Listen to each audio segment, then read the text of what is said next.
Isang ligtas at malusog na hapon po sa ating lahat. Welcome to another episode of our webinar Wednesdays of the Department of Labor and Employment, hosted by the Bureau of Working Conditions. This is Jennifer I. Obien, and I will be your host for today's webinar session. So last week po, no, ang topic po natin ay where work meets well-being, building roles, building safety. So pinag-usapan po natin dito kung paano tayo nakakakonect sa ating trabaho at paano naaapektuhan nito ang ating mental health. Also, the session helped our viewers to understand their stresses at work and ang mga practical measures were shared on how to handle it. So today, we are on our Season 4, Episode 10. So ang ating pong session ngayon, kagaya po ng topic natin last webinar Wednesday, ay naka-align pa rin po sa tema ng 2026 World Safety and Health Day. Ang tema po natin ay Let's Ensure a Healthy Psychosocial Working Environment. So, kaya naman po ang ating webinar session ngayon ay may kinalaman about psychosocial safety and health. At parte din po ito ng tuloy-tuloy na advokasya ng departamento in promoting mental health in all workplaces. So our today's webinar's topic po is your role in a healthy workplace, recognizing and addressing psychosocial risk. So ito po ay very timely and relevant topic na kung saan ito po ay magbibigay awareness po sa ating mga manggagawa at the same time sa ating pong mga employers of their important role to play in recognizing and addressing psychosocial risk in workplaces and making a mentally healthy workplace. So, pero bago po ang lahat, mag-start po muna tayo with a short prayer. Mahal na Diyos, lumalapit po kami sa inyo ngayon na may pusong puno ng pasasalamat para sa pagkakataong magtipon-tipon sa webinar na ito. Nagpapasalamat kami sa biyaya ng teknolohiya na nagbibigay daan upang kami ay makapag-ugnayan, makapag-aral at lumago kahit na magkakalayo kami. Naway gabayan ninyo po ang bawat tagapagsalita at kalahok upang kami ay makapagbahagi ng mga kaalaman ng makabuluhan at nagbibigay inspirasyon. Tulungan ninyo kaming makinig ng bukas ang isipan at puso, handang matuto mula sa bawat isa. Bigyan ninyo po kami ng kaliwanagan sa kaisipan at kahusayan sa pagpapahayag upang maging makahulugan at may positibong epekto ang aming talakayan. Dalangin namin na ang session na ito ay magtaguyod ng pagkakaunawaan, pagkakaisa, at pagbabahagi ng kaalaman na kapaki-pakinabang para sa lahat. Naway madama namin ang inyong presensya sa aming kalagitnaan na nagtutulak sa isang espiritu na pagkakaisa at respeto. Nagtitiwala po kami sa inyong banal na karunungan upang kami ay gabayan sa anumang pagsubok o hamon na maaari naming harapin sa araw na ito. Sa pagtatapos ng aming pagsasama-sama, naway bitbitin namin ang mga aral na aming natutunan ng may panibagong layunin at dedikasyon. Sa pangalan ni Jesus, kami po ay nananalangin. Amen.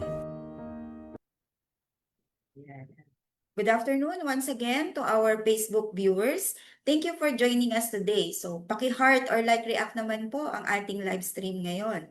So, also, please hit the follow button on our Facebook page, BWC 1949, to get updated on the latest announcements and to know more about the labor standards and occupational safety and health standards in the workplace. Please share this live stream with your friends, family, and colleagues, and use the hashtag Webinar Wednesday. So, para smooth din po no, yung flow po ng ating session ngayon, for any questions or clarifications, please use the comment section below the screen, and our resource speaker will provide responses during the question and answer portion. So again, this is Season 4, Episode 10 of our webinar Wednesday. So ang topic nga po na pag-uusapan natin ngayon is your role in a healthy workplace, recognizing and addressing psychosocial risk. So it is aligned to the, kagaya nga po ng sinabi ko kanina, ito pong topic po natin ngayon ay naka-align pa rin po no, to the world celebration po ng World Day Safety and Health at Work. So ang event po ng ating World Day for Safety and Health at Work ay nakapokus po on ensuring a healthy psychosocial working environment. So if I remember correctly, yung mga nakakaraan po natin na mga celebration ng World Safety Day, ang madalas na napapag-usapan po ay about physical safety. But this year's celebration po, nakapokus po tayo on promoting mental health at the workplace. At ang isa pa nga po, no, so highlight po na naging discussion or ng event kahapon, meron po tayong mga topics na pinag-usapan about addressing burnout, work-life balance, self-care, and building a culture of safety, health, and resilience workplaces. So there is a recognition po, no, na ang ating mga workplaces po ay may malaking role or they play crucial role in protecting and promoting mental health of workers. So during the event din po, no, yung ating pong mga presenters highlighted that sa panahon ngayon, hindi na lang physical safety ang dapat na pinag-uusapan sa workplace, kundi mahalaga din na ang mental health at overall well-being ng bawat manggagawa po natin. So, as the saying goes po ng ating mga mental health experts and practitioners, mental health is equally important as physical health. Kaya naman, importante na maunawaan natin kung ano-ano ba ang mga potential psychosocial risk na meron po tayo sa ating workplace at paano ito nakakaapekto sa ating work performance, productivity, ang ating pong pakikisama at sa kabuuang pagkatao natin. So mahalaga din na malaman natin as a worker or mga employer ang mga dapat na gampanan na role or tungkulin para tayo po ay makatulong or for us to be able to help create a healthier and more supportive work environment. So having said that, we are lucky to have this afternoon a young and dynamic mental health practitioner to provide us information and share her expertise on the topic, your role in a healthy workplace, recognizing and addressing psychosocial risk. So our resource speaker po earned her Bachelor of Science in Biology from the University of Santo Tomas and her Doctor of Medicine degree at Far Eastern University Nicanor Reyes Medical Foundation. She also completed her postgraduate internship at Jose R. Reyes Memorial Medical Center, where she gained valuable clinical experience. And also, yung speaker po natin ngayon is a dedicated healthcare professional who values evidence-based practice while appreciating the intersection of art and science in medicine. So her work reflects a strong commitment to advancing mental health care and promoting holistic well-being. So at present po, she serves as the Medical Officer 3 at the National Center for Mental Health, where she continues to contribute to the delivery of quality mental health services. It is with great honor to have her as our speaker for today's Webinar Wednesday, as she discusses the topic, Your Role in a Healthy Workplace, Recognizing and Addressing Psychosocial Risk. Let us all welcome Dr. Charlene Geban. Doktora, good afternoon po. Hello, good afternoon po. Yan, sige po. Sige, so I will start sharing my screen na po.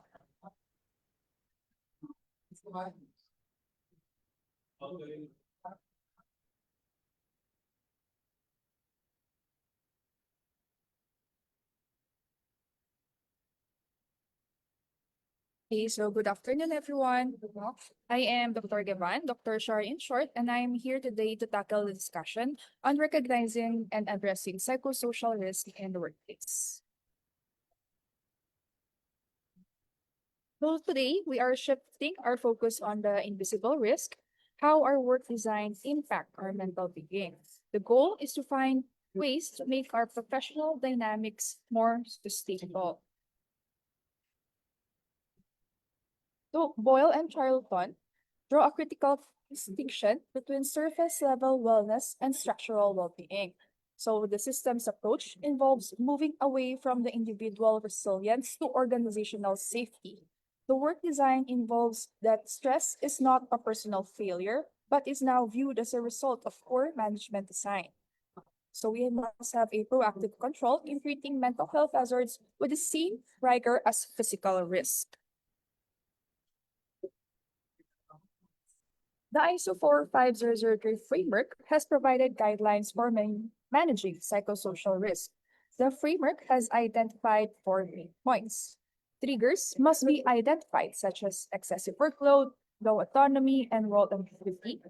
So regular assessment must be done by measuring the frequency and severity of psychosocial risk factors. Control measures must be implemented, such as establishing a hierarchy of controls. Integrating mental health into the ISO 45003 cycle is a continuous improvement.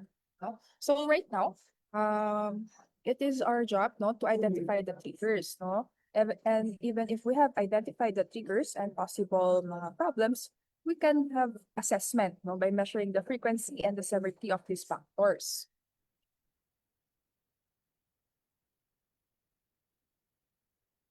Psychosocial risks are defined as the aspect of work design and management that can cause psychological harm.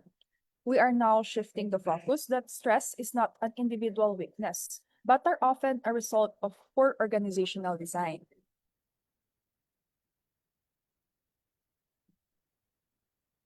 So according to Ellen Pincus, the digital world is also a work hazard due to these four aspects. Technostress, no? Digital exhaustion from constant connectivity, blurred boundaries. There is erosion of work-life separation and remote models.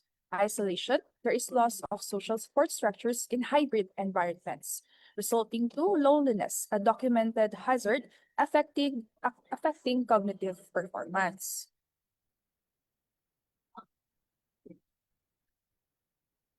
So Pincus pushes for a culture where employees feel safe, reporting stress without fear of stigma, moving the needle from reactive damage control to proactive hazard mitigation. Also, management of psychosocial hazards is part of the duty of care of today's responsible and ethical employers. So we are now moving into a whole person approach instead of focusing on just one aspect. So first, psychological safety. Reporting stress is encouraged without fear of stigma or reprisal. Leader training, upskilling managers to act as first responders to early burnout and emotional distress. Human sustainability, ethical duty of care beyond legal compliance to ensure long-term thriving. So these are the big three: the what, the who and where, and the interface. The what is the job content. It involves the intensity, work intensity. Is it constant high pressure, unrealistic deadlines, and the always on culture? We ask the questions here: is the volume of work consistently unmanageable, or are there unrealistic deadlines that force constant high intensity effort? In the lack of control, here we ask, does the individual have a say in how their work is organized or executed? High demand combined with low control is a primary driver of burnout. Emotional demands is the effort required to manage one's emotions during difficult patient or client interaction. The lack of variety is the work comprised of repetitive, fragmented, or meaningless tasks, which can all lead to psychological detachment. In the job context, here we tackle on role ambiguity. We ask, do people know exactly what is expected of them? Or are they constantly navigating conflicting instructions? Since at work, there is conflicting demands or a lack of clarity regarding responsibilities and performance expectations. In the support system, here we focus on the quality of relationship with supervisors and peers. Is there a blame culture or a support culture? This involves workplace bullying, harassment, isolation, or lack of social support from peers and supervisors. The organizational justice. We focus on how fairly our resources, rewards, and promotions distributed. In the interface, the physical psychological interface, we refer to the environment, how noise, heat, or poor lighting contribute to the psychological fatigue over time. So these are the red flags that we must identify and spot. So to identify psychosocial risk, we must first identify the indicators or the red flags.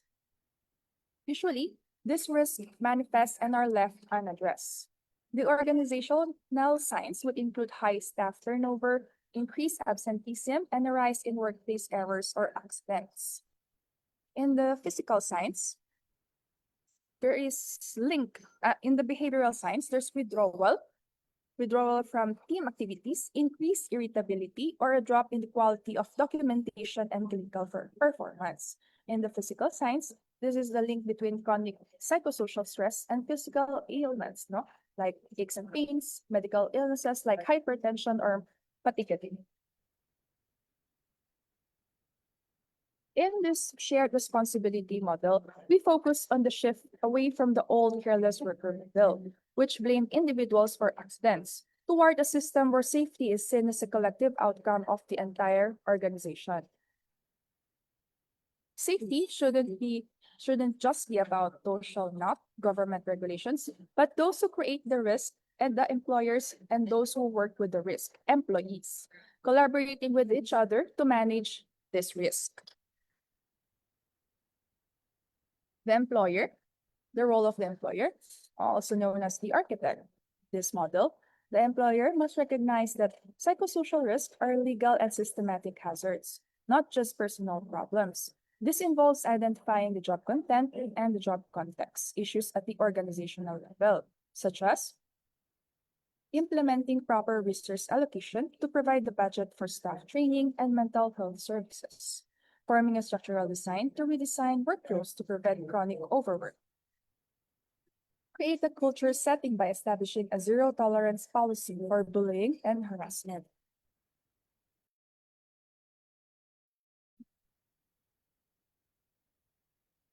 Now we move on to the role of the employee. The employee must be able to recognize early red flags in themselves and in their colleagues. So how to address this? One, by reporting and utilizing established channels to report hazards or near misses in workplace dynamics without fear. To engage and participate in secondary interventions, such as stress management, workshops, or peer support huddles. Setting up boundaries by adhering to professional boundaries and using available support systems when needed. While here in the others, the safety net, this involves other government and non-government bodies. They must be able to recognize the standard model and see how one workplace compares to national standards or clinical best practices. So how can they address this? The DOH or the other government regulators may provide frameworks like MHGAP or the ISO and training modules to standardize care. HR or consultants access neutral mediators to resolve interpersonal conflicts and auditing the organizational justice of the workplace. Professional associations, such as those providing external tertiary support and advocating for the mental health of healthcare professionals on national level. So how do we address the risk? We will approach this in a hierarchy of intervention.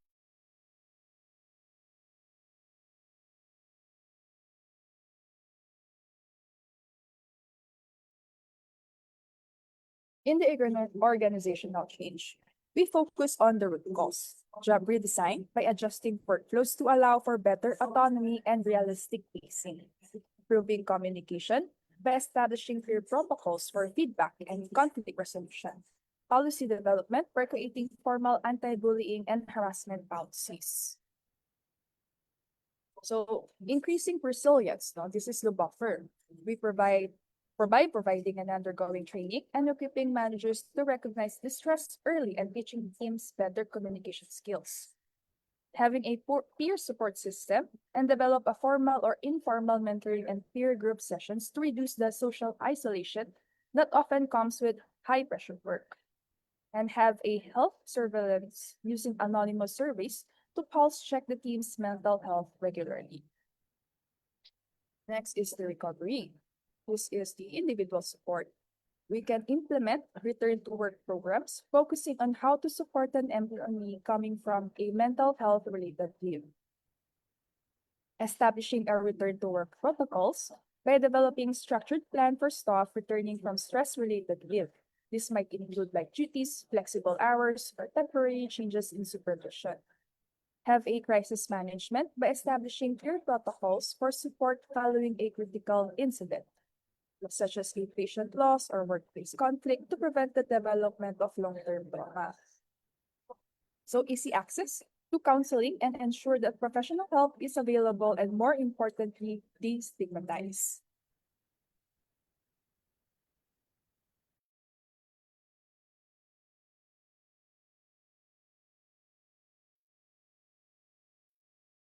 So now we can have the best frameworks in the world. But all we know that implementing these changes is a busy clinical or office environment isn't always smooth. Let's talk about the three biggest hurdles we usually encounter. Addressing the stigma, we move mental health from a personal weakness to professional safety issue.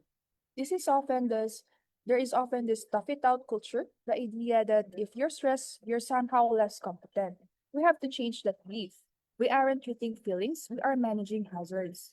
Just as we wouldn't ask someone to enter a ward without proper PPE, we shouldn't ask a team to operate in a psychologically high risk environment without the right systematic protections. Recognizing a psychosocial risk isn't an admission of weakness. It's a high level professional skill. It's about ensuring our team remains fit for duty and sustainable for a long haul. Addressing the lack of time. The second barrier is the one we feel every day, lack of time. We have to realize that unaddressed psychosocial risks are the biggest time thieves we have. They lead to errors, burnout, absences, and lead to longer periods when things go wrong. We don't need a 2-hour seminar every week. We need micro intervention, such as having a 5-minute huddles, clear handovers, and simplified documentation. We address the time barrier by making safety part of the workflow, not an extra task on top of it. Addressing top-down bullying. I give emphasis on shared responsibility model, the employer, employee, and other agencies. Real change fails when it's like a memo from upstairs that doesn't match the reality on the ground. There is, this is where our roles as employers, employees, and external partners must align. Management can provide the resources, but the ground truth comes from the employee's role. We address this by moving away from the top-down dictates toward co-design solutions. Fix shouldn't just come from a manual. It should come from a conversation between the people designing the system and the people living in it. We aren't just following a module. We are building a local safety net that works for this team. So I want to thank you for listening. We've talked about recognizing risk and specific roles we all play, whether as an employer building the framework, an employee navigating the day-to-day, or the external partners setting the standards. The takeaway is that we have shared responsibility to look out for the system we work in by aligning our professional relationships and addressing this risk early to ensure that we aren't just getting through the shift, but building a practice that lasts. Thank you, everyone, for your time listening. And Dr. Charlene, so thank you very much po for that swift presentation po no of our topic this afternoon. So in the discussion po no, what is parang ang key takeaway ko po no, ang pinaka pick up ko po doon sa ating discussion is that I like most po yung na-specify na lahat tayo ay may responsibility, no? Meron tayong important role na gagampanan in managing psychosocial risk in our workplaces. So, it is not only the duty of the employer, yung duty po ng worker or a mental health experts, kagaya po ninyo, and even the government po, no? May role siya na ginagampanan. So, but it is really about collaborating with each other. It is a shared responsibility para ma-ensure po natin ang ating pong mga workplaces ay masustain na maging healthy and psychosocial working environment po siya. So, I'm sure no yung ating pong mga viewers ay marami ding natutunan or na-pick up from the discussion or presentation. And right now po no, i-open na po natin yung floor for question and answer portion. So, yung ating pong mga viewers, kagaya po ng nasabi natin kanina, kung kayo po ay merong mga katanungan, please ilagay lang po ninyo doon po sa ating chat box comment. So para po masagutan o mabigyan po ng response po ng ating speaker. So hintayin lang po natin, no? But ayan, so bago ko po ibasahin or itanong po yung ating first question, no, Doktora, may gusto lang din po akong linawin from the presentation and yung na-mention niyo po kanina. So as mentioned po, no, marami po kayong nasabi about the modern workplace digital hazard. So meron po tayo dong techno-stress, blurred boundaries, isolation, at loneliness. So sa tingin niyo po, paano po ito nangyayari and ano po talaga directly or ano po yung masasabi nating impact nito sa ating mental health po? Kasi every day of our life po, no, as a worker, parang 8 hours nandito tayo sa workplace and yet, ang sabi nga po natin, meron tayong exposure to this workplace digital hazard. So, techno-stress, blurred boundaries, isolation, and loneliness. So parang yung usually na napapansin namin and yung mga nakikita naming mga nagpapa-consult din, no? So usually kasi like nowadays, no, parang grabe na talaga din yung gadget use. So usually parang focus na lang lagi sa computer. And yung output usually na parang kailangang ma-accomplish is much greater than before. No, so I think doon din nanggagaling yung stress, no, including pati naman may mga eye strain din na involved, no, yung posture na laging nandoon lang din. I think lahat yon factors, no, para makapag-contribute, no, sa ating digital hazard.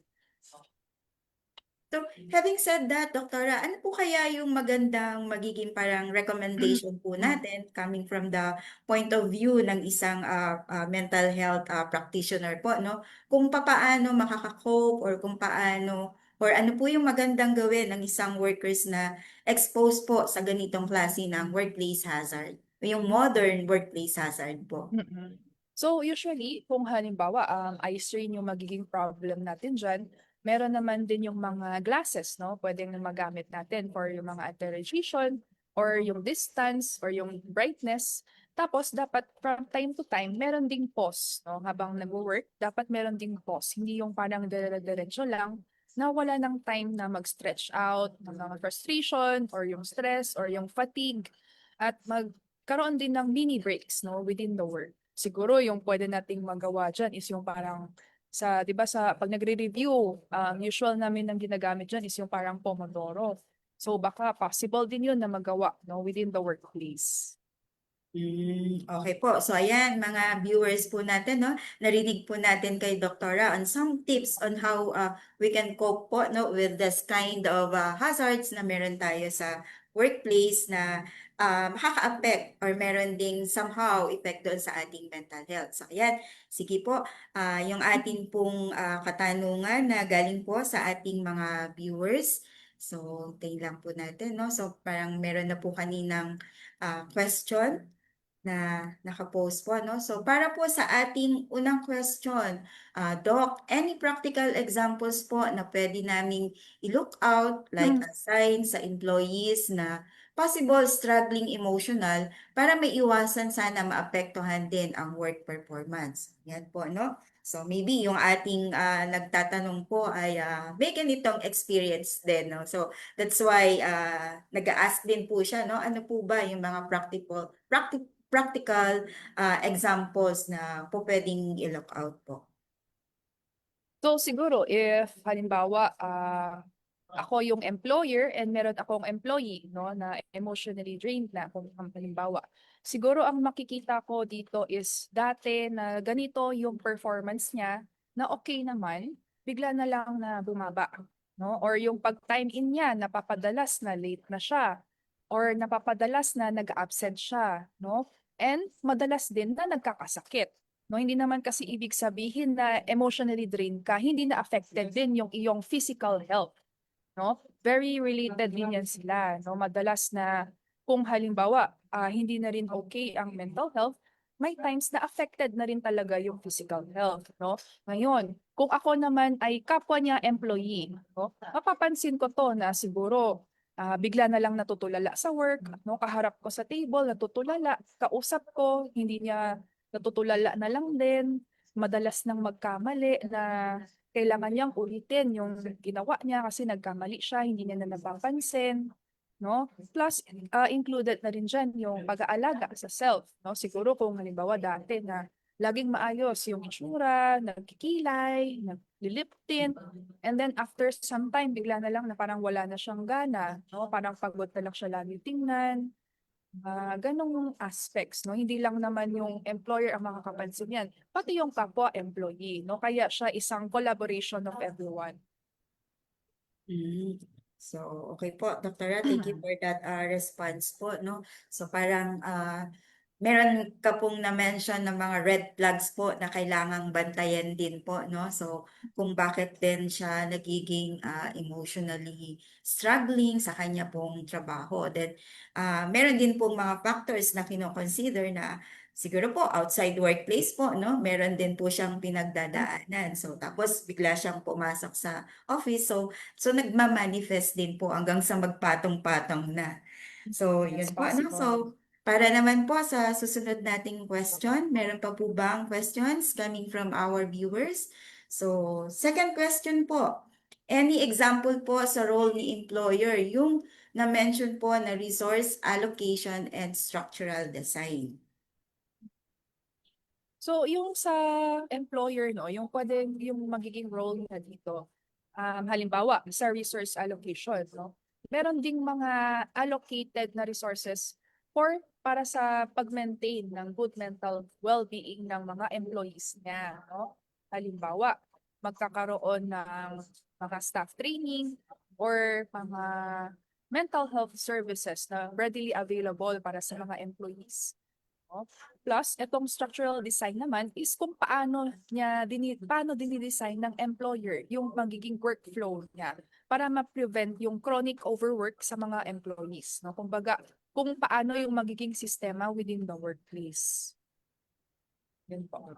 Yan. Paano siguro, Dr. Rag, dagdagan ko din po no, na ang Department of Labor and Employment po, lalo na po ang Bureau of Working Condition, is a policy making body po, na isa po ito sa mandato namin na tinitignan din po natin. So sa katunayan po, meron po tayong Occupational Safety and Health Law na pinapatupad at si Dolly din po ay naglabas ng Department Order 20208 regarding po sa mga guidelines na dapat pong sundin ng isang employer. So specifically po, ine-mention po ng batas na yon at saka po ng mga polisiyang nilabas ni Dole na kinakailangan pong ang isang workplace ay merong mental health policy and program. So kasama po no sa design na yan na kailangan yung papa-implement nila pong policy ay napag-usapan ng mga workers at the same time ni employer po. So para yung design ng gagawin nilang mga programa at serbisyo ay talagang masasagot po yung pangangailangan ng ating mga empleyado, lalong-lalo na po no, pagdating do sa promotion ng mental health. And then kasama din po dyan sa guidelines po na yan, sinasabi din po natin na kailangan mabigyan po ng information ang ating mga workers kung ano po ba talaga yung mental health. Bakit importante na magkaroon ng information about mental health? And also, regarding po doon sa resource allocation under our Occupational Safety and Health Law and as implemented po no, ng ating Department Order number 152 series of 2025, minamandato po ang mga employers na mag-allocate po ng budget or fund para po sa pagpapa-implement ng mga health and safety programs po natin. So, yan po no, sinisigurado natin na kung meron man pong programa na ipapa-implement, kailangan po ay merong naka-allocate na budget po doon. So, yun po, no? Meron for our next question po, kung Meron pa? Yan. So, our number 3 question po. As HR po, anong recommended na approach or kung paano po kakausapin ang isang distressed na employee yan. So, magandang katanungan po yan, no? Kasi hindi naman po lahat ay kayang mag-handle o mag-manage po, no, ng isang empleyado na sinasabi natin na red flag na nga po. Let's say, meron na palang kasi yung pag-identify din po ng distressed employee, mahirap din po yan, no? Kung wala po tayong lens or wala po tayong kaalaman kung paano ba natin ito marirelate or masasabi na isang empleyado po ay distressed na. So, yun, doktora, napaka-important po nun. So, ano po ba yung ma-advise niyo po sa ating viewer na nagtanong po? So, usually, ang recommended approach talaga is yung may empathy, no? Yung maintindihan kung ano man yung pinagdadaanan ng employee na yun, no? Siguro, wag din masyadong i-force, no? Kung yung ipilit na ilabas ng employee kung ano ba talaga yung mga saloobin niya. Kasi it takes time bago talaga makapag-open up, no? Hindi siya yung parang isang meet up lang, isang session na lahat nasabi mo na, no? It takes time na makapagkwento ng buo. So siguro, yun nga, empathy, no? And then bigyan din ng time yung employee na makapag-open, no? At iayusin din kung ano man yung kung clutter sa mind niya, no?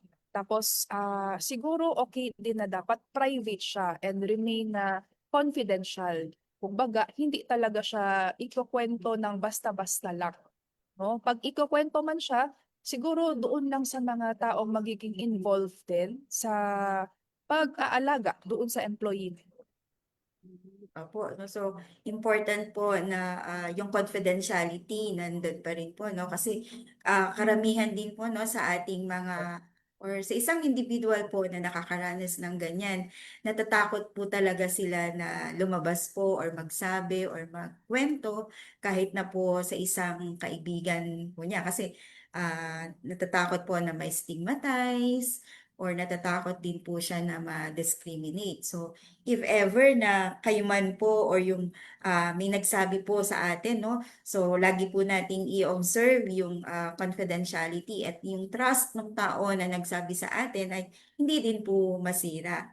At saka, ah, idagdag ko na lang din po, no, Doktora, yung sa atin pong guidelines na nilabas din po on mental health, sinasabi din po doon na kinakailangan meron tayong training po, no, para doon sa ating mga HR people at saka po doon sa ating mga safety and health personnel na mabigyan po sila ng training on how to handle yung situations po, no, na gano'n na may ma-experience po sila sa kanilang mga empleyado na ma-recognize nila na ito ay may red flag na pala or possible meron na itong mental health issues.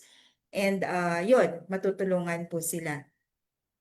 At also part din po ng guidelines na mayroon pong referral system po, no, na may mekanismo po ang ating mga workplaces na kapag meron na nga po tayong ganitong cases at hindi na po kayang i-handle sa level po ng isang HR people at ng ating OSH personnel, i-refer na po nila ito sa ating mental health experts po. So, regarding po that mental health experts po, no, yung mga mag-a-avail naman po ng ating mental health services, ito po ay experience po namin, Doktora, na sinasabi nga po ng guidelines, no, na kailangan mabigyan ng suporta, mai-refer po yung ating empleyado na possible na mayroong mental health condition or mental health issue. Ang sinasabi po nila sa amin is that masyado daw pong mahal ang mga, let's say, ang package or treatment or at least magkonsulta man lang po sa isang psychiatrist or psychologist. So, napakamahal daw po. Totoo po ba ito? Or meron po ba tayong, I mean, as a practitioner, meron po ba tayong alam na mga package or services, mental health services na pwede pong i-offer sa ating pong mga manggagawa na nangangailangan na at the same time, ito naman po ay budget friendly. Usually po, kasi po ako po ay from National Center for Mental Health, no? So, sa amin, free po yung consultation. ng mga darating at pupunta sa amin, no? Libre po yung consultation and nakakakuha rin din po sila ng mga free medication, no? So, wala silang iisipin, kailangan lang nila pupunta sa schedule nila and mag-comply sa mga follow-up consultations. So, parang pwede silang pumunta sa amin. So, yun po. So, Doktora, no, dugtong ko na lang din po. So, kung ang sabi nyo nga po, pumunta doon sa inyo po sa NCMH para po magpakonsulta. But minsan po, meron tayong mga kasamahan or mga kakilala din po na hangga't maaari ayaw pong physically pumunta.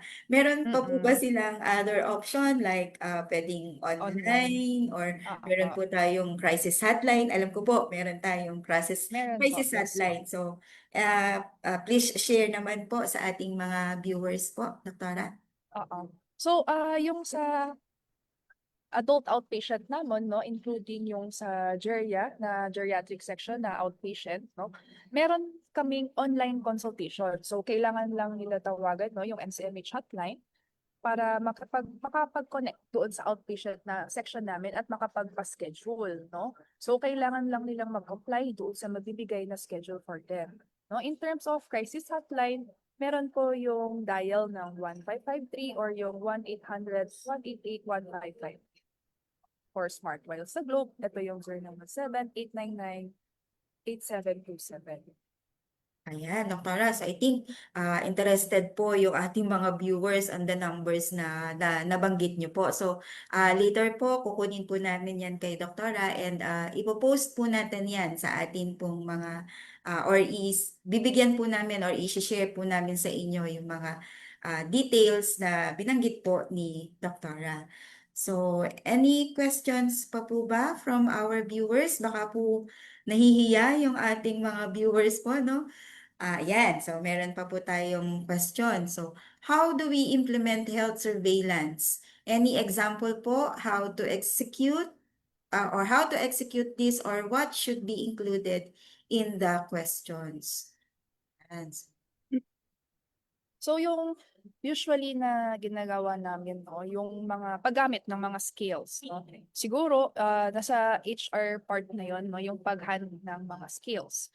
At times meron din sila yung mga HR na staff, no, gumagawa ng parang mga kumustahan, no. Pupumustahin Mm. sila yung mga small group sessions, no. Pwede rin naman gawin yon, no. Possible din na parang magkaroon ng mga support body system, no? Kumbaga, sila yung magiging magka-partner or parang magka-small group, no? To make sure lang, no, na each other is okay din. Pwede rin naman yung ganon. Kasi pag nagkaroon ng ganon, magkaka-build ng trust yon, magkakaroon ng alliance, no? Baka pag ganon, less din yung ma-feel nilang stigma para mag-open up. So, pwede rin pag anonymously yung paggamit ng mga skills, no? Pwede rin yon.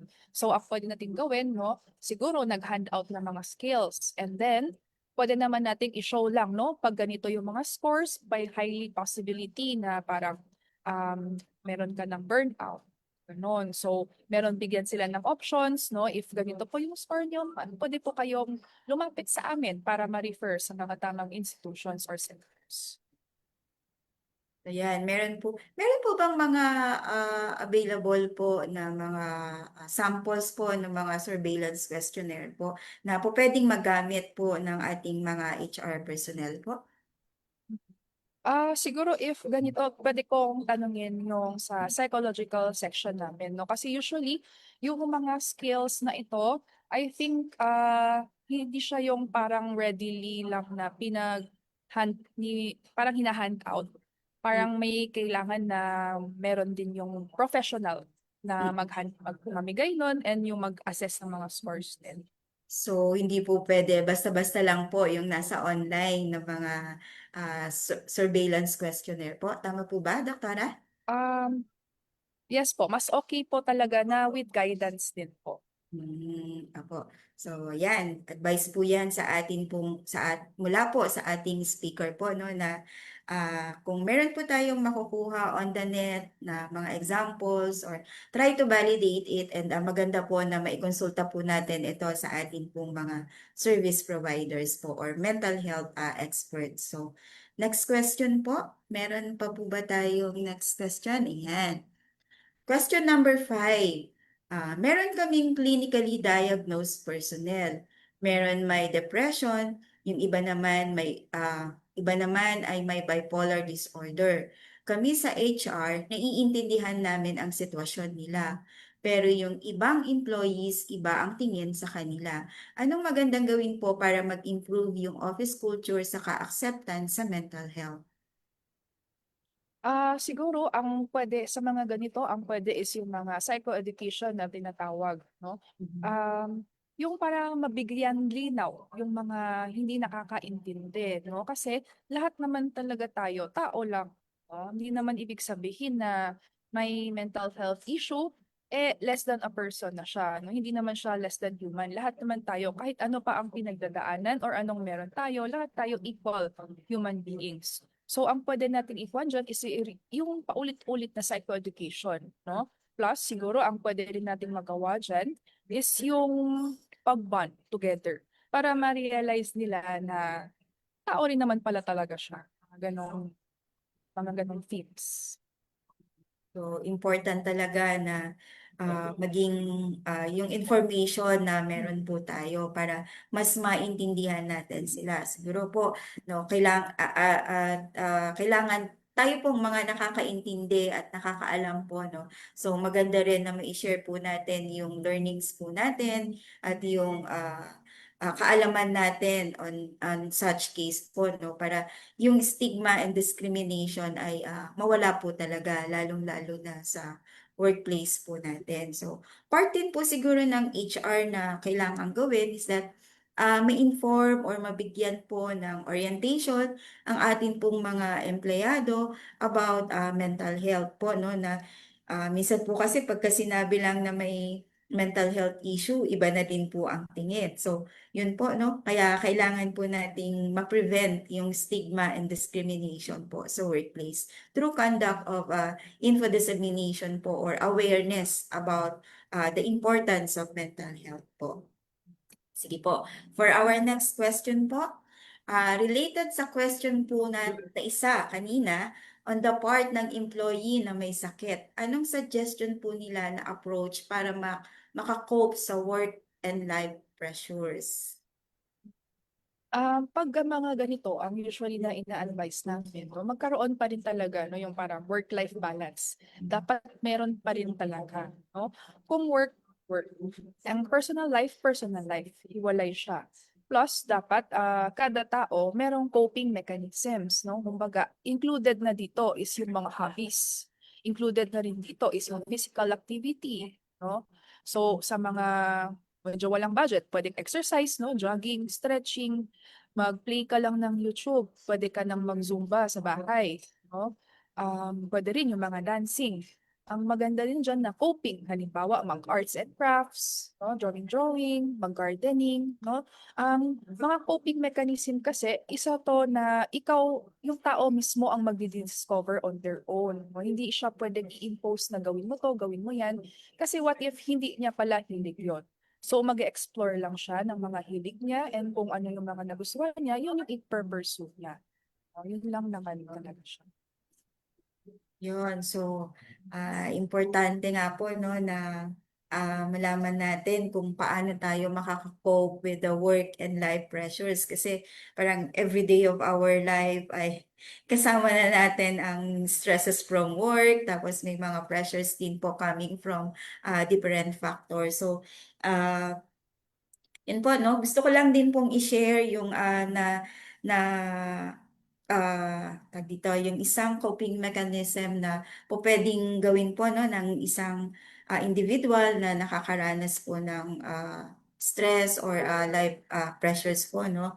So ito po ay nakuha ko po sa isang speaker namin kahapon with the celebration po ng World Safety Day po no. So ang sabi po niya, kailangan daw po natin ng rest. So yung rest po ay may ibig sabihin. So yung R po stands for rest po. So kailangan natin ng pahinga, kailangan natin ng tamang oras sa pagtulog. And then yung letter E naman po is yung explore. So, na-mention po ito kanina ni Doktora na wag po tayong tumigil sa kung ano na po yung meron tayo ngayon. Hanapin po natin yung ating hobbies or kung ano po yung mga bagay na sa tingin natin ay makakapagpasaya po sa atin. So, yan, pwedeng yung kung hindi ka kumakanta noon, itry po natin kumanta ngayon. Kung hindi ka nagda-dance before, mag-dance po tayo. So, explore po natin yung any possibilities na alam po natin makaka-contribute po sa atin para mag-improve din po yung ating sarili at the same time mabuti po ito for our mental health. And then yung S po is yung set boundaries nga po na kailangan meron tayong limitation kung ano man po yung let's say yung sa work po natin. So, ito ay oras ng trabaho, ito ay oras naman po no para sa ating sarili. Kaya kinakailangan magkakaroon tayo ng boundaries. Even with our coworkers, meron din po tayong sineset na boundaries na ito ganito lang tayo. So beyond that, wag na, stop na po natin kasi it's not good for you.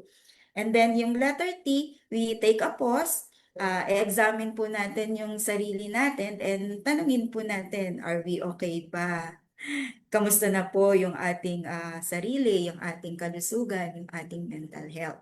So yun po yung mai-share ko po no, na natutunan ko po in our yesterday's discussion po ng kasama po sa topic na napag-usapan po at mental health. So yan po. For our next question naman, any recommended wellness activities? Yan. Gandang katanungan po yan, Doktora. Ano-ano po ba yung masasabi po natin ng mga activities na talagang makakapag-improve sa ating overall well-being? Yung mga actually eto depende rin 'no, parang case to case basis din ng per person 'no. Pero yung mga may studies din talaga, included diyan yung meditation, Tai Mhm. Chi 'no, included Mhm. diyan. Kasi actually yung meditation parang ang daling pakinggan, pero sobrang hirap niya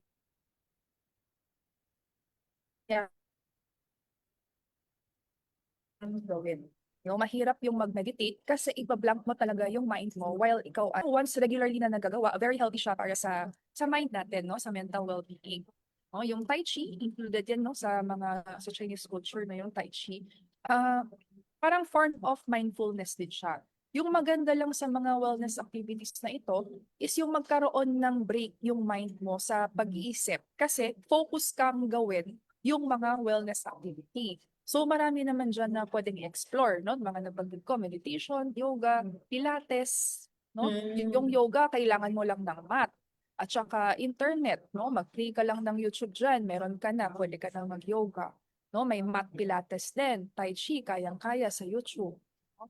So ito yung mga nababanggit kong wellness activities na kayang gawin kahit sa bahay for free.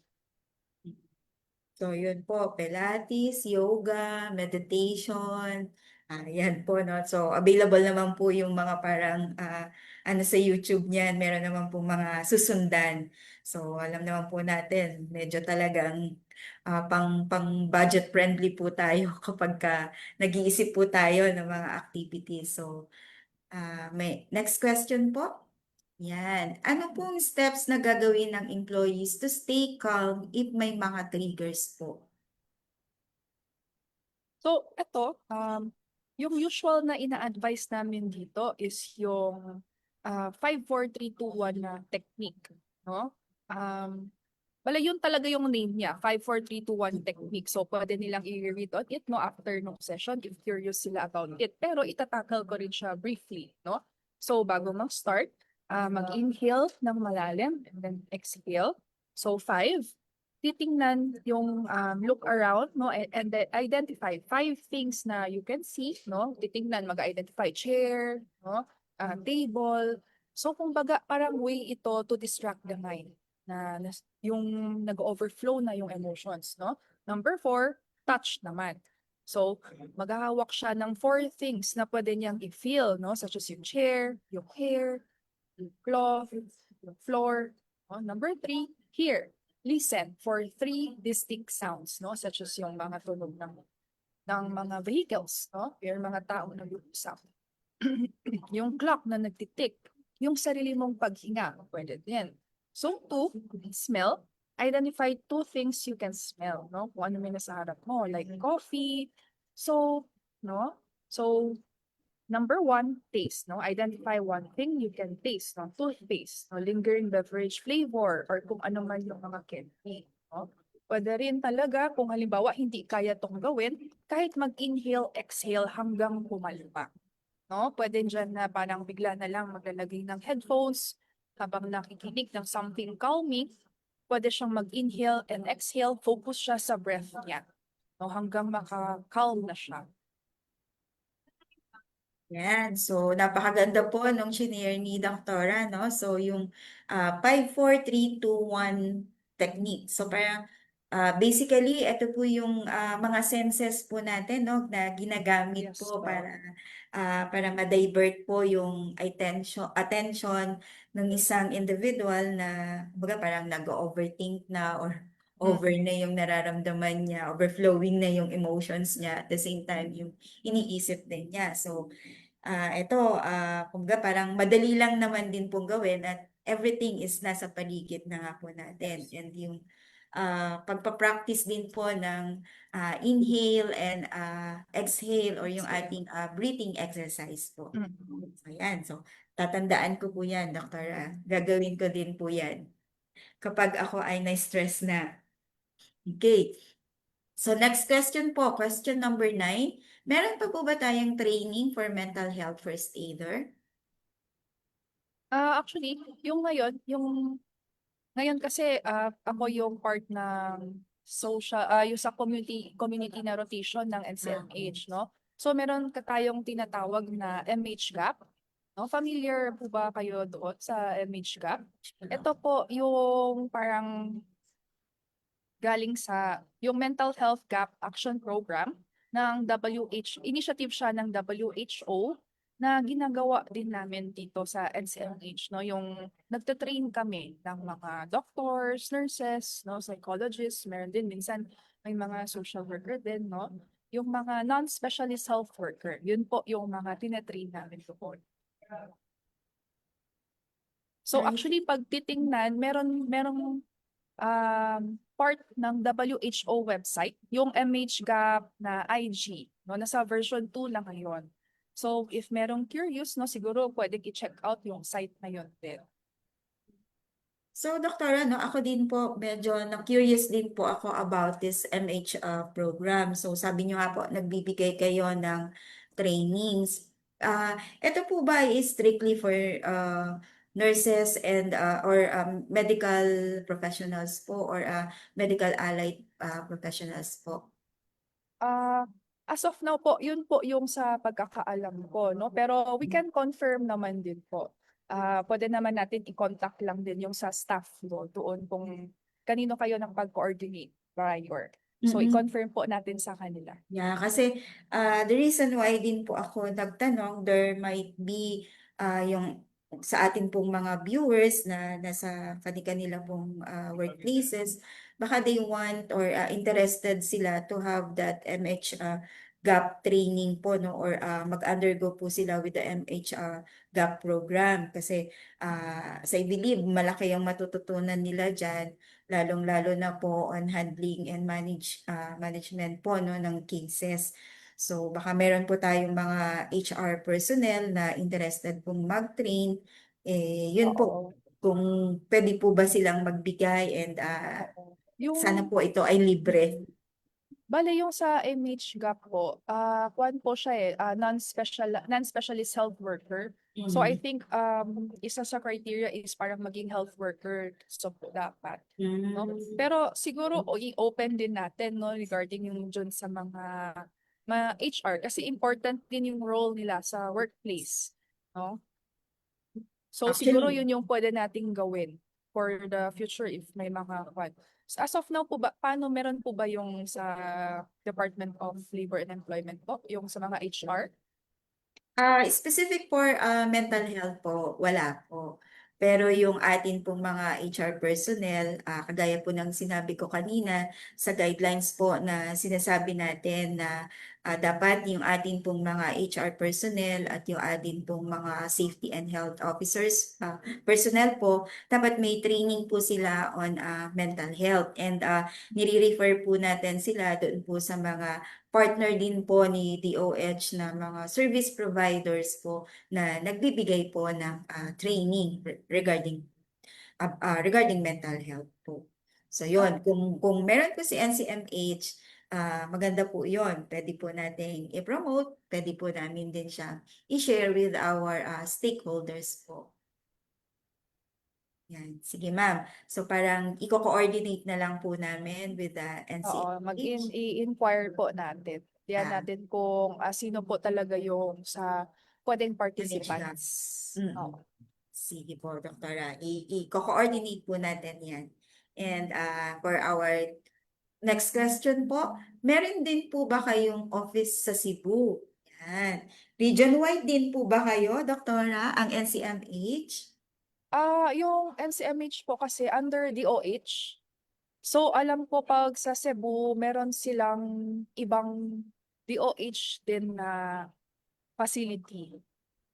So parang siguro if ganun under DOH na ng Cebu siguro yung makakapag-answer din dyan. Yung sa National Center for Mental Health, kwan pa rin siya, sakop pa rin siya ng DOH talaga. So government pa rin talaga siya. So yan. So yung ating po mga Cebu base, co-coordinate po sila with DOH Cebu po, Doktora. Ganun po ba? Tingnan ko po kung ano po yung sa Cebu. Or Hindi po meron kasi po ba? ako familiar pag sa Cebu po. Hmm. Oo. Pag dito po kasi sa ang National Center for Mental Health, ang kwan niya dito is dito sa Mandaluyong plus yung nandoon sa Camarin, Caloocan Extension. Yun po yung branches ng National Center for Mental Health, no? So siguro if something ito na mental health center din ng under Cebu, siguro meron din namang under DOH yun. Baka iba lang yung name ng facility. Sige po. So next question po. Ayan. Number 11 na po, no? Na question po natin. Ano pong work accommodations ang pwede po ibigay sa mga workers na nakakaranas ng mental health issues? So, Work yung usually, accommodations din po. work accommodation. Ito din parang case to case basis din siya, no? Pero ang usual na nakikiter ko is yung mga nag-work sa call center. Mhm. Kasi usually yung night shift, parang usually nasa-stress sila pag night shift kasi syempre mag-iiba yung body clock mo, no? Part na rin kasi dyan yung circadian rhythm. So usually, isi-shift lang ulit na maging morning shift sila. No? Pwedeng ganon, pwede rin na siguro if halimbawa natapos niya na yung work niya within before pa na pwedeng mag-time out, baka pwede rin na okay na siguro yon. Kasi parang medyo strict tayo sa time in, time out. Tama, no? Pero what if pala na yung worker na ito is kaya naman niyang tapusin yung work ng mabilisan. So baka pwede ring may ma-accommodate or ma-design yung employer ng kung paano ang magiging workflow din within the workplace. Mhm. Okay, yes.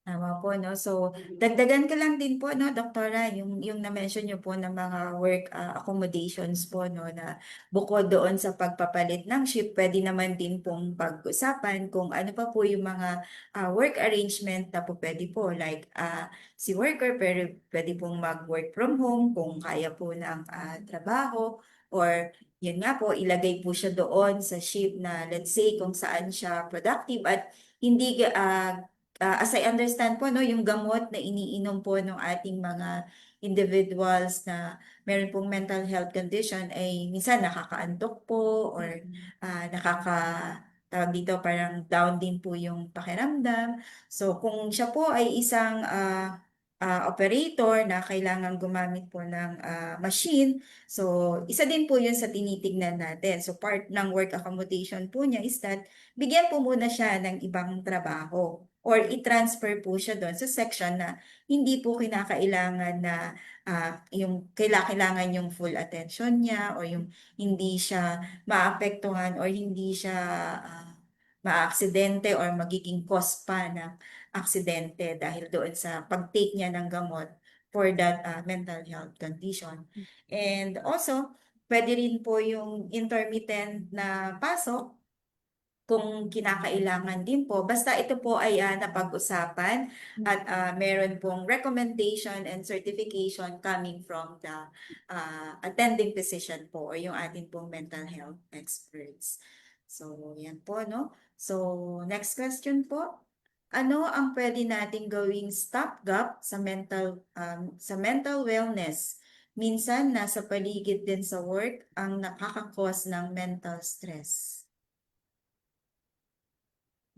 Okay, para I think ang gusto niyang i-raise is ano ba yung pwede nating stopgap para ma-prevent na po yung pagkakaroon or yung cause po ng mental stress po sa ating mga workplaces. So, kumbaga yung parang mental burnout, no, within the Yeah, workplace. opo, opo. Nga. So, siguro yung mga pwede nating gawin dito is yung parang magkaroon ng mga, bawa, tulad nung sabi ko, no, yung parang Pomodoro sa pag-review, no, yung parang work, work, work, and then merong time na magpo-pause, no, para mag-rest, no, pwedeng mag-stretching, mag-walk and walk para hindi masyado ma-strain, no, yung eyes, yung body, yung muscles. Also, pwede rin tayo mag-breathing exercise doon sa break na yun. Meditation sa break na yun, no? Yung mga ganong techniques na pwede. So, yun yung mga naiisip ko for now. Doktora, pwede din po niyang i-apply yung ating pong 5-4-3-2-1 technique po, no? Yes, pwede, pwede. Oo. Okay. So, next question po. What tools can we use for mental health surveillance? Can we use, ano po ito, GAD-7 or CAD-7? Etong GAD-7 po kasi ginagamit ito for kung halimbawa mukhang may anxiety, no? Pero hindi lang ito yung tool na pwedeng gamitin. Kaya usually, ina-advise namin, meron pa ding guidance, no? Kung sino yung magbibigay ng questionnaire. So usually, yung mga HR trained naman sa mga pagbigay ng mga kasi alam ko 'di ba may yung mga HR yung iba psychology graduate, yung mga ibang HR. So medyo maalam din sila din sa mga skills na pwedeng gamitin. So yung skills na i-apply or yung ipapasagot, nakadepende rin yan sa presentation ng employee, no? So maraming different skills na pwedeng gamitin. Pero nakadepende yun sa kung ano yung makuha namin during the interview. Siguro po, Doktora, baka pwede pong mag-share po kayo on some information kung para po doon sa ating mga viewers na hindi po familiar about the GAD-7.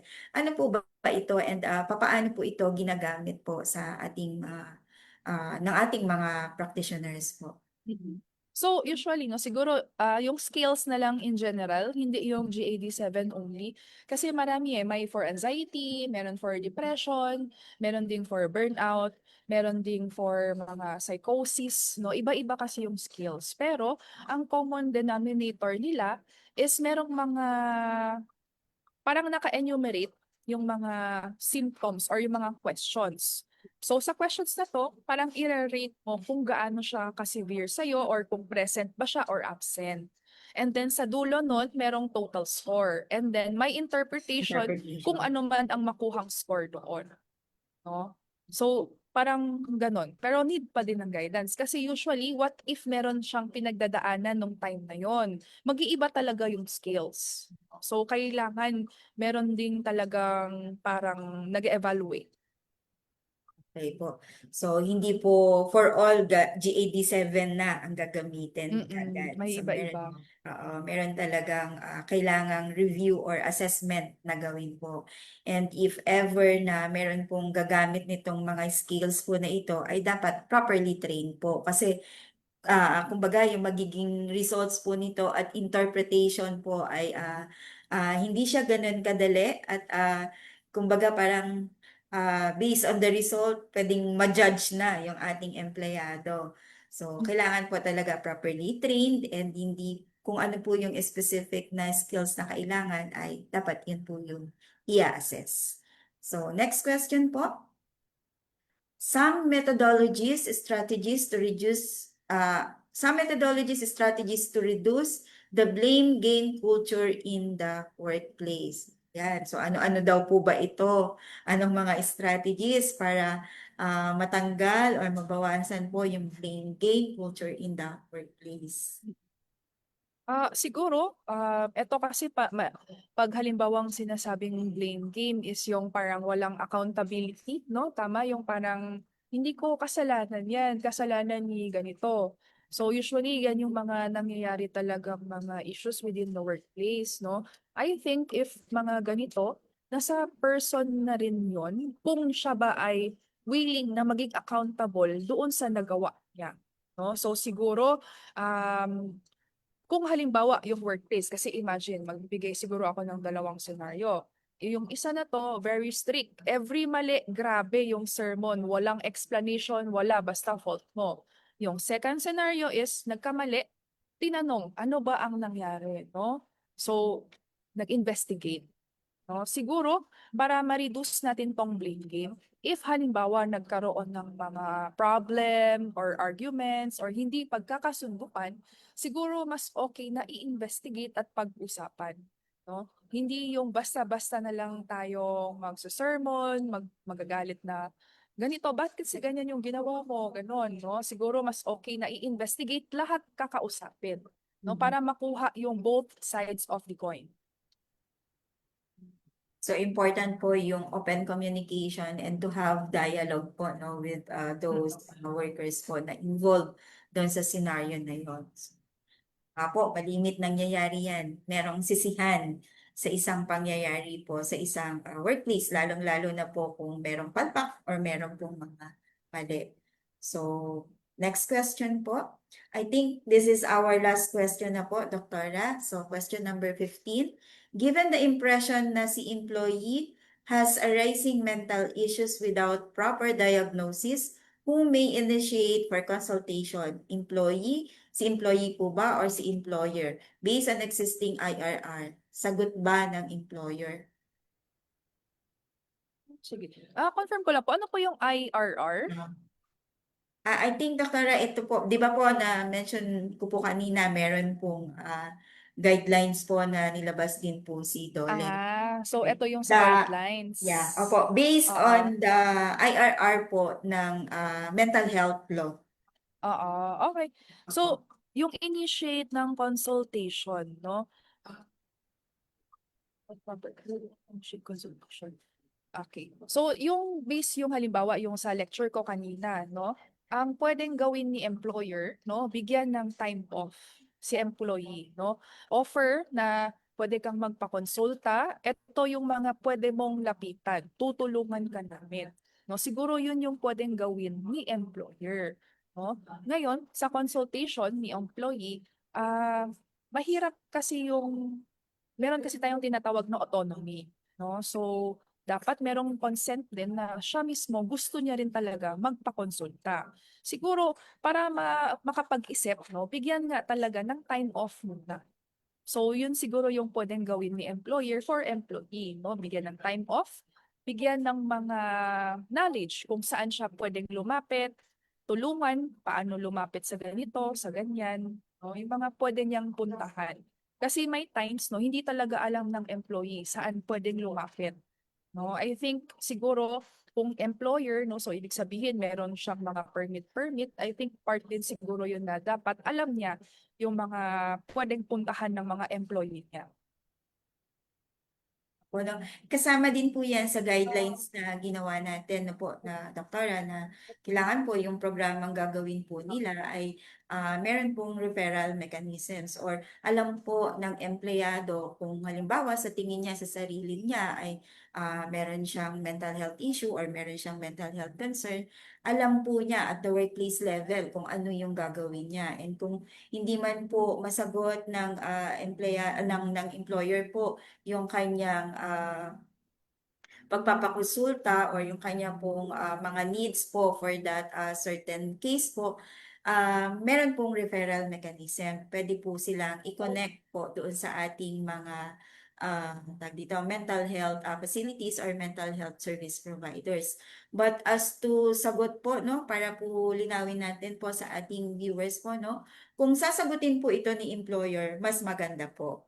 Pero ito po ay hindi po sagot na babayaran po ng employer para po kay employee. So, basically, ang magbabayad po nito ay si employee. But I think kung meron naman pong PhilHealth, ano po, so required naman po lahat ng ating manggagawa na dapat meron silang PhilHealth coverage po. At kung continuous po yung pagre-remit po ng employer with remittance po, no, kay PhilHealth, meron pong mental health package po si PhilHealth na po pwede pong ma-avail ng ating pong mga workers. So, hindi po kinakailangan na labas po ng pera si employer at the same time kay empleyado din because meron nga po tayong PhilHealth package po na maipoprovide po for the employee. So, yan po, no? So, I think yan na po yung ating last question, Doktora. And that concludes our webinar for this afternoon. So, para po doon sa ating mga viewers po, no? Thank you for sending your questions and for your active participation in our webinar Wednesday. And for those questions po, no, na hindi po natin nabigyan ng kasagutan, kung meron man po, wag po kayong mag-alala. Yan po ay iipunin po ng BWC webinar team and i-consolidate at hihingan po natin ng sagot si Doktora. And once na meron na po, ibibigay po namin po yung mga responses po na iyon. So once again, thank you po Dr. Sherlyn Givan, our MH expert from the National Center for Mental Health, for sharing information and expertise in discussing the topic. So any final thoughts po or message po for our viewers, Doctor? Siguro final words lang, no? Parang thank you for listening, no? So tulad nung pagkikinig nyo sa amin ngayon, ganun din doon sa kapwa natin, no? So let's learn na pakinggan din sila tulad ng gusto din nating pakinggan tayo. So yun lang naman. Okay, so thank you very much po, Doktora, and see you Thank around po. po. Yan. So, yan po yung ating topic for this afternoon, no? Very interesting po at marami po tayong natutunan or na pick up na mga practical techniques po from our speaker. So, but for our announcement po, yung ating pong mga topic for our webinar Wednesdays po for the month of May, wag po kayong mag-alala, yan po ay ipopost po namin sa website po namin kung ano po yung mga topics natin na parating po for this month of, for all Wednesdays po ng month of May. And another announcement po, no, kami po ay merong good news po for our viewers. Tayo po ay mag-i-issue po ng Certificate of Attendance for completing po, no, yung pag-attend niyo po dito sa ating webinar Wednesday session po ngayong hapon. So ang gagawin niyo lamang po is that scan niyo po yung QR code na nasa screen po ngayon to access the evaluation form. So please complete the evaluation form and submit it to us po. Ensure lang din po natin na tama po yung pagkakasulat ng inyo pong mga pangalan and yung inyo pong email address. Because yun po yung magre-reflect na name on your certificate at kung ano po yung email address na binigay po ninyo, dun po namin siya ipapadala. And kindly allow us po to have a sufficient time for the processing and sending po na certificates. Now, for other labor-related concerns po or inquiries, you may also send us an email at ask@bwc.dole.gov.ph or call our Dole hotline 1349. Again, please follow us at Dole BWC 1949 on Facebook, X na which is formerly Twitter po, YouTube and Viber po, to stay updated with the latest announcements and activities from BWC and Dole. I-share na rin po ninyo ang video na ito sa inyong mga friends, family, and colleagues. At huwag kalimutang gamitin ang hashtag Webinar Wednesdays para mas marami pa po ang maging informed at maging informed po sa mga programa ni PWC, ni DOLE at ng amin pong attached agencies.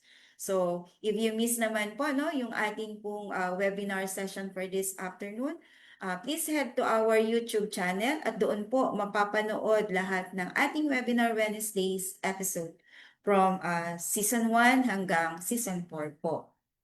And before po na we finally end po yung ating session this afternoon, we would like to encourage po na everyone to play our role po, be part of the effort to create workplaces that support and sustain a healthy psychosocial working environment. So, borrowing the words po from our mental health experts na mental health is an integral part of our health. Indeed, there is no health without mental health. On behalf of the Bureau of Working Conditions, maraming salamat po sa inyong pakikinig at pakikiisa. See you po sa ating susunod na mga episodes po ng aming Webinar Wednesday. Once again, this is Jennifer I. Opien, your moderator, signing off. Good afternoon and goodbye po.